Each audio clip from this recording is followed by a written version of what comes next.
ஒரு தடகள வீரர் 900 மீட்டர் தூரத்தை 10 நிமிடங்களில் கடக்கிறார். 1 மணி நேரத்திற்கு அவரது வேகம் என்ன? இதான் கேள்வி. ஃபஸ்ட்டு அவரோட வேகம் கண்டுபிடிங்க.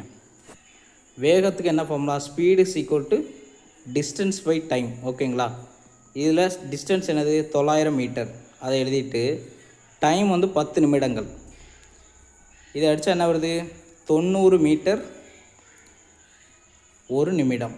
அதாவது 90 மீட்டரை 1 நிமிடத்தில் கடக்கிறார் அப்படின்னு நமக்கு தெரியுது. ஆனால் கேள்வி என்னது? 1 மணி நேரத்திற்கு கிலோமீட்டர் பெர் ஹவரில் கேட்குறாங்க.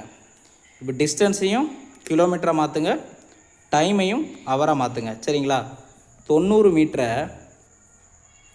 கிலோமீட்டரை மாற்றினா என்ன பண்ணலாம்? 90 டிவைடட் பை 1000. ஏன்னா 1000 மீட்ரு தான் ஒரு கிலோமீட்ரு.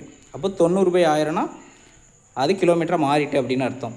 இப்போ கீழே டைம் பாருங்கள், 1 நிமிடம். இதை